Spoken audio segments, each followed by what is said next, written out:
அஸ்ஸலாமு அலைக்கும் வரஹ்மத்துல்லாஹி வபரகாத்துஹு. அன்பார்ந்த சகோதர சகோதரிகளே, இந்த நிகழ்ச்சியிலே நம்முடைய தொப்புள் கொடி உறவாக இருக்கக்கூடிய சகோதர சகோதரிகள் அவர்கள் இஸ்லாம் குறித்து எழுப்பக்கூடிய கேள்விகளுக்கு விளக்கம் சொல்லக்கூடிய அடிப்படையில் இந்த நிகழ்ச்சியை நாம் அமைத்திருக்கிறோம். அந்த அடிப்படையில் சகோதரர் என்ன கேட்குறாங்க அப்படின்னா, நம்ம எல்லாம் படைத்த இறைவன், அந்த இறைவனின் உருவமோ அல்லது அது குறித்த ஒரு படமோ வரையக்கூடிய ஒன்றை ஏன் முஸ்லீம்கள் செய்ய மாட்டாங்க, ஏன் அது கூடாது என்று சொல்லுகிறார்கள் என்று அவங்க கேள்வி எழுப்பியிருக்கிறார்கள். இந்த கேள்வி ஏன் எழுகிறது என்று சொன்னால், நம்மோடு வாழ்ந்து கொண்டு இருக்கக்கூடிய சகோதர சகோதரிகள் சில பேர் கடவுள் நம்பிக்கை இல்லாதவர்களாக, கடவுள் அந்த மாதிரி ஒன்று கிடையாது என்று மறுக்கக்கூடியவர்களாக சில பேரும் இருக்கிறார்கள். பல நம்பிக்கையை சார்ந்தவர்களும் இருக்கின்றார்கள். கடவுள் நம்பிக்கையுடைய அந்த மக்களும் கணிசமான முறையில் இருக்கின்றார்கள். அப்படி கடவுள் பக்தியுடைய அவர்கள் கடவுளை ஒருமுகப்படுத்தி நாங்கள் வணங்க வேண்டும் என்று சொன்னால் அதற்கென்று அவர்களுக்கு கடவுளுக்கு உருவம் என்பது தேவைப்படுகிறது. இப்போ நாம் வாழக்கூடிய தமிழ்நாட்டில் மற்ற சகோதரர்கள் கடவுளை என்ன செய்கிறாங்க அப்படின்னா, அவங்களுடைய கருத்து பிரகாரம் இவர் இந்த கடவுள், இவர் இந்த கடவுள் என்று சொல்லி அவங்களுக்கு ஒரு உருவம் கொடுத்து இந்த கடவுள் இப்படி தான் இருப்பார் என்றெல்லாம் நம்பப்படுகிறது. அதன் அடிப்படையில் அவருடைய செயல்பாடுகள் அமைந்திருக்கிறது. அப்போ இந்த மாதிரிலாம் இருக்கிறதுனால முஸ்லீம்கள் இருக்கிறாங்கல்ல, அவங்களும் கடவுள் நம்பிக்கை உடையவர்களாக தான் இருக்கிறாங்க. கடவுளை நம்பி அந்த அடிப்படையில் நன்மையை செய்யக்கூடியவர்கள் தான் முஸ்லீம்களாக இருக்க முடியும். அப்போ அந்த அடிப்படையில் கடவுளை நம்பக்கூடிய நீங்கள் உங்கள் கடவுளுக்குன்னு ஒரு உருவத்தை ஏன் வரையக்கூடாது, அவங்களுக்குன்னு ஏன் நீங்கள் ஒரு தோற்றத்தை, ஒரு படத்தை நீங்கள் ஏன் வைத்துக்கொள்ளக்கூடாது, அதை நீங்கள் கூடாதுன்னு வேற சொல்கிறீங்களே. இஸ்லாம் அப்படி உருவம் கொடுக்கக்கூடாது என்று சொல்கிறீர்களே, இது ஏன் அப்படின்னு சொல்லி சுற்று வட்டாரத்திலே நடைபெறக்கூடிய யதார்த்த நிலையை கவனித்து முஸ்லீம்கள் இதில் விதிவிலக்காக இருக்கிறார்களே, ஏன் கூடாது என்று சொல்கிறார்கள். அதனால தான் இந்த கேள்வி எழுகிறது. அன்பார்ந்த சகோதர சகோதரிகளே, இறைவனுக்கு உருவம் இருக்கிறதா என்று சொன்னால் திருமறை குர்ஆன் சொல்லுகிறது, இறைவனுக்கு உருவம் உண்டு. நீங்கள் பார்த்தீங்கன்னா பிரபலமாக நாகூரணிப்பா என்று சொல்லக்கூடிய ஒரு பாடகர், அவர் என்ன சொல்வார்னா, உருவமற்ற இறைவனுக்கு உண்மையானவர் அப்படின்னு சொல்லி முகமது நபி அவர்களை குறித்து ஒரு தகவலை சொல்லுவார். ஆனால் இறைவனுக்கு உருவம் என்பது உண்டு, ஆனால் அந்த உருவத்தை யாரும் பார்த்தது கிடையாது. அதனால தான் இஸ்லாம் என்ன சொல்லுது அப்படின்னா, கடவுளை நேரடியாக நபிகள் நாயகம் ஸல்லல்லாஹு அலைஹி வஸல்லம் அவங்க முகமது நபி அவர்கள் கூட நேரடியாக இறைவனை கண்டது கிடையாது. அப்போ அதனால தான் இஸ்லாம் என்ன சொல்லுதுன்னா, இறைவனுக்கு உருவம் உண்டு, அவன் கண்காணிக்கக்கூடியவனாக இருக்கின்றான், அவன் செவியேற்கக்கூடியவனாக இருக்கின்றான். அப்போ கண்காணிக்கணும் என்ன யோசித்து பார்த்தால் கண்ணு தேவைப்படுகிறது, செவியேற்க வேண்டும் என்று சொன்னால் நமக்கு காது தேவைப்படுகிறது. இன்னும் பல்வேறு திருமறை வசனங்கள் என்ன செய்யுதுன்னா, இறைவனுக்கு உருவம் உண்டு என்கின்ற செய்தியை மிக அழுத்தமாக சொல்லுகிறது. அப்போ இதில் ஏன் நம்ம அதை வரையக்கூடாது, இறைவனுக்கு ஏன் தோற்றம் கொடுக்கக்கூடாது என்று சொன்னால் என்னன்னா, யாரும் பார்த்ததில்லை அப்படின்றதாங்க மிக முக்கியமான ஒன்று. அப்போ அப்படி பார்க்காம உருவம் கொடுத்தா என்ன ஆகும்? இதுக்கு நீங்கள் யதார்த்தத்தில் நீங்கள் பார்த்தீங்க அப்படின்னா, ஒவ்வொரு மனிதர்களும் என்ன செய்வாங்கன்னா, தான் அழகாக இருக்க வேண்டும் என்று விரும்புகின்றார்கள். ஆனால் இவர்கள் கடவுள் என்று சொல்லக்கூடிய அந்த அவங்க தோற்றம் கொடுக்குறாங்கல்ல, யாரும் பார்க்கல, பார்க்காதனால என்ன நடக்குதுன்னு பார்த்தீங்கன்னா, அவங்க என்ன செய்கிறாங்க, அவங்க விரும்பக்கூடிய, அவங்க நினைக்கக்கூடிய அந்த வடிவத்தில் ஒரு தோற்றத்தை கொடுக்கின்றார்கள். ஆனால் எல்லாரும் ஒரு விஷயத்தை ஒத்துக்கிறாங்க, என்னென்னா, மனிதனை போன்று இல்லாமல் ஒரு சிறப்பம்சம் இவர்கள் கொடுக்கக்கூடிய அந்த தோற்றத்திற்கு இருக்க வேண்டும் அப்படின்னு நினைக்கிறாங்க. அதனால தான் நீங்கள் பார்த்தீங்க அப்படின்னா, இவங்க நம்மளை மாதிரி கடவுள் அழகாக இருக்கணும்னு கூட இல்லாமல் என்ன செஞ்சிடறாங்கன்னா, சில நேரத்தில் கடவுளுக்கு நிறைய கைகள் இருக்க வேண்டும். மனுஷனுக்கு 2 கைங்க, கடவுளுக்கு நிறைய கைகள் இருக்க வேண்டும். ஒரு வித்தியாசமாக அப்படி நாக்கெல்லாம் அப்படி வெளியில் தள்ளி, சில இடத்துல பார்த்தீங்கன்னா அவங்க கொடுக்குற உருவத்தில் ஆயுதங்கள்லாம் கையில் கொடுத்து, என்ன அப்படின்னா அவங்க அப்போ தான் மக்களை கண்காணிக்க முடியும், மக்கள் அப்போ தான் பயப்படுவாங்க, அப்போ தான் அவங்களுக்கு பயபக்தி வரும் என்றெல்லாம் ஒரு நடைமுறை இருப்பதை நம்ம பார்க்குறோம். அதனால என்ன நடக்குதுன்னு பார்த்தீங்கன்னா, கடவுளை நல்லா இருக்கணும்னு நினைக்கக்கூடிய அந்த மனிதன் கூட கடவுளுக்கு இந்த மாதிரி ஒரு உருவம் கொடுக்கக்கூடிய, அதுவும் இல்லாமல் ஆங்காங்கே அவங்க நினைக்கக்கூடிய ஒன்றை கொடுக்கக்கூடிய ஒரு நிலையெல்லாம் இருக்கின்றது. அப்போ இதுக்கு இஸ்லாம் என்ன சொல்லுது அப்படின்னா, கடவுள் என்பவர் உண்டு, அவருக்கு உருவம் என்பது உண்டு. ஆனால் அதை யாரும் நேரடியாக கடவுளை பார்த்ததில்லை. அந்த அடிப்படையில் நீங்கள் கடவுளுக்கு உருவம் கொடுக்கக்கூடிய முயற்சியில் இறங்கக்கூடாது, கடவுளுக்கு உருவம் கற்பிக்கக்கூடாது, கொடுக்கக்கூடாது, அல்லது ஒரு படம் போன்றும் வரையக்கூடாது என்று இஸ்லாம் மிக தெளிவாக நமக்கு வழிகாட்டுகிறது. அப்போ அதனால தான் என்ன செய்யறதில்ல, முஸ்லீம்கள் இது போன்று கடவுளுக்கு உருவம் கொடுக்கக்கூடிய ஒன்றை முற்படுவதில்லை, அதுபோல் வரையக்கூடிய ஒரு படமாக வரையக்கூடிய ஒன்றையும் செய்வதில்லை.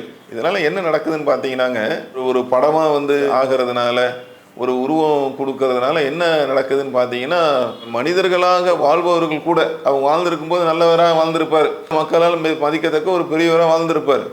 அவரை பார்த்தீங்கன்னா கொஞ்ச நாள் கழிச்சு என்ன செய்கிறாங்க, அவர் கடவுளுடைய அந்த நிலைக்கு கொண்டு வராங்க. ஏன் மனிதன்ட்ட அந்த நிலை இருக்கிறதுனால நீங்களாம் கூட பார்க்கலாம், உங்களுக்கு எம்ஜிஆர்லாம் தெரியும், அவர்களுக்கு ரசிகர்களாக இருக்கக்கூடியவர்கள் பல பேர் என்ன செய்கிறாங்கன்னா அவரை கடவுளாக எடுக்கக்கூடிய ஒரு நிலை. இப்படி பல பேரை என்ன செய்யலாம், நம்ம உதாரணத்துக்கு பார்க்கலாம். என்ன காரணம் அப்படின்னா, மனிதன் தன் கையில் எடுக்கும்போது கடவுள்லாம் இப்படி தான் இருப்பார், கடவுள்னால் நம்ம யாரை வேணாலும் அதை நம்ம உருவப்படுத்தலாம், இவரையும் கடவுள்னா நிலைமை எப்படி போயிடுச்சுன்னாங்க, அது சரியான கோணத்தில் அணுகாமல் கடவுள் தூண்லையும் துரும்பிலும் இருப்பார், உன்னில் இருப்பார், எண்ணில் இருப்பார், அன்பேதான் கடவுள், நீயும் கடவுள், நானும் கடவுள், ஒருவரை நேசிப்பவர் கடவுள், இப்படிலாம் என்ன செஞ்சிட்டாங்க. நாளடைவில் என்ன ஆயிடுச்சுன்னு பார்த்தீங்கன்னா, அதோடைய வடிவங்கள் மாறி இப்படிலாம் நிலைமை தாறுமாறாக தலைகீழாக மாறக்கூடிய ஒரு நிலையெல்லாம் இருப்பதின் காரணத்தினால கடவுளுக்கு உருவம் உண்டு. இஸ்லாம் என்ன சொல்லுதுன்னா, கடவுளுக்கு உருவம் என்பது உண்டு, கடவுள் கண்காணித்து கொண்டிருக்கிறார். மனுஷன் பார்வை மாதிரி கிடையாது, மனுஷனுக்கு ஒரு குறிப்பிட்ட தூரம் தான் பார்க்க முடியும். கடவுள் அவருடைய பார்வை என்பது, அவருடைய கண்காணிப்பு என்பது ஒரே நேரத்தில் உலகத்தில் உள்ள அத்தனை மனிதர்களையும் அவர் கண்காணிப்பார். மனிதர்களின் உள்ளங்களில் உள்ளதை அவர் என்ன செய்வார், அவர் கண்காணிப்பார். அவர் அதை அறியக்கூடிய ஆற்றல் பெற்றவராக இருக்கிறார். அப்போ தான் மனுஷன், இப்போ இன்றைக்கி மனுஷன் கடவுளுக்கு பயப்படணும், அதனால் எக்ஸ்ட்ரா கை கொடுக்கறது, எக்ஸ்ட்ரா நிறைய தலைகளை கொடுக்கறது, அவங்க கடவுள்னு சொல்லி இவங்க உருவம் கொடுக்கக்கூடிய அவங்களுக்கு நிறைய கையில் ஆயுதங்கள் கொடுக்கறது. எதுக்கு, மனிதர்கள் பயம் வரணுமா. ஒரு பக்கம் அதை வச்சுட்டு இஸ்லாம் சொல்லக்கூடிய அடிப்படை நீங்கள் எடுத்து பாருங்கள், எந்த மனிதரும் கடவுளுக்கு தெரியாமல் அவருடைய கண்காணிப்பு இல்லாமல் ஒரு நொடி பொழுது கூட என்ன செய்ய முடியாது, கழிக்க முடியாது. எந்த ஒரு சின்ன வேலையாக இருந்தாலும் பெரிய ஒரு வேலையாக இருந்தாலும் கடவுளுடைய பார்வை இன்றி, அவனுடைய கடவுளின் கண்காணிப்பு இன்றி அவரால் செய்ய முடியாது. கடவுள் உள்ளத்தில் உள்ளதையும் என்ன செய்வார், அறிவார் என்று சொன்னால், அப்போ இந்த ஒரு நம்பிக்கையை, இந்த ஒரு கான்செப்டை ஒருத்தர் உளமாற ஏற்றுக்கொண்டால் இதுதான் என்ன செய்யும், அச்சத்தை தரும், அவருக்கு பயத்தை தரும். நாம் கடவுள் அவருக்கு தெரியாமல் கண்காணிப்பு இல்லாமல் ஒன்றுமே செஞ்சிட முடியாது. ஆனால் அதற்கு மாற்றமாக என்ன செய்யுது, கடவுளுக்கு உருவம் கொடுக்கக்கூடிய ஒரு வழியை நாம் திறந்து விட்டால் என்னெல்லாம் நடக்கும் என்பதற்கு இப்போ உள்ள நிறைய செய்திகள் உங்களுக்கு ஆதாரமாக இருக்கிறது. கடவுளுக்கு அவங்க நினச்ச மாதிரி உருவம் கொடுக்கறது, திடீர்னு பார்த்தீங்கன்னா மனிதர்களை கடவுளாக ஆக்குறது, நடிகர்களை கடவுள் ரேஞ்சுக்கு சொல்கிறது. அதனால் இஸ்லாம் என்ன செய்யலைன்னா, கடவுள் உண்டு, கடவுளுக்கு உருவம் என்பது உண்டு, அவர் கண்காணித்து கொண்டிருக்கிறார், செவியேற்று கொண்டிருக்கிறார், எல்லாமே கடவுள் அவரால் தான் உலகம் இயங்கி கொண்டு இருக்கிறது. பல்வேறு கட்டளைகளை இந்த உலகிற்கு கடவுள் பிறப்பித்து கொண்டே இருக்கிறார். அதனால தான் உலகம் இயங்கி கொண்டு இருக்கிறது. அவருக்கு நீங்கள் உருவம் தருவதற்கு முற்படாதீர்கள், உருவம் தராதீங்க. அப்படி தந்தீங்கன்னா என்ன ஆகும், இப்போ நடக்குதுல்ல, இந்த மாதிரி ஒரு நிலை தான் உருவாகும். எனவே கடவுளை நம்புங்கள், கடவுள் இருக்கிறார், கடவுள் கண்காணித்து கொண்டு இருக்கிறார், கடவுளுக்கு உருவம் தர வேண்டியதில்லை, தேவையில்லை.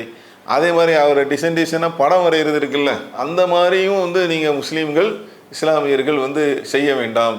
ஆனால் நீங்கள் உண்மையிலேயே பார்த்தீங்கன்னா, எங்களுடைய நம்பிக்கையின் அடிப்படையில் நாங்கள் சொல்வதாக இருந்தால், இந்த அடிப்படை திருமறை குர்ஆன் சொல்லக்கூடிய இந்த அடிப்படை இருக்கு பாருங்க, இது எங்களுக்கு அவ்வளோ மன நிம்மதியை தருகிறது. நீங்கள் நிறைய பேர் பார்த்தீங்கன்னா, முஸ்லீம்கள் சரியான முறையில் அவங்க வட்டி வாங்காமல் இருப்பதற்கு, தவறான பழக்க வழக்கத்திலிருந்து விடுபட்டு இருப்பதற்கெல்லாம் என்ன காரணம்னு பார்த்தீங்கன்னா, கடவுள் கண்காணித்து கொண்டு இருக்கிறார், அவர் நாம் செய்யக்கூடிய ஒவ்வொன்றையும் பார்த்து கொண்டு இருக்கிறார், அவர் நம்ம கண்காணித்து கொண்டு இருக்கிறார். அதோடு மட்டும் இல்லாமல் செவியேற்று கொண்டு இருக்கிறார். அவர் செய்யக்கூடிய நம்மளுடைய இந்த மனிதர்களுடைய இந்த செயலெல்லாம் குறித்து மறுமையில் அவர் விசாரிப்பார். ஆகவே அன்பார்ந்த சகோதர சகோதரிகளே, இதையெல்லாம் கவனத்தில் கொண்டு தான் இஸ்லாம் வந்து என்ன சொல்லுது அப்படின்னா, முஸ்லீம்களுக்கு நீங்கள் வந்து கடவுளுக்கு உருவம் தர முற்படக்கூடாது, அதை வந்து படமாக வரைவதற்கு நீங்கள் முனையக்கூடாது. எனவே இது வந்து தேவையற்றது, அவசியமற்றது. கடவுளை வந்து நீங்கள் அவர் கண்காணிப்பார், கேட்டுக்கொண்டு இருப்பார் என்கின்ற அந்த ஒரு அடிப்படையே முஸ்லீம்களாகிய எங்களுக்கு வந்து மிகுந்த ஒரு ஒரு திருப்தியை வந்து அளிக்கின்றது. அதனால தான் நிறைய தவறுகளை விட்டு முஸ்லீம்கள் வந்து தவிர்ந்திருக்கக்கூடிய ஒரு நிலையை வந்து பார்க்கலாம். எனவே அதையெல்லாம் வந்து நாங்கள் நம்பிக்கை கொண்டு செயல்பட்டு கொண்டு இருக்கிறோம். அந்த அடிப்படையில் சகோதரர் கேட்ட கேள்விக்கு பதிலாக, அதனால தான் இஸ்லாமிய மார்க்கம் கடவுளுக்கு உருவம் கொடுக்கக்கூடிய அந்த அடிப்படையை வேண்டாம் என்று சொல்லுகிறது.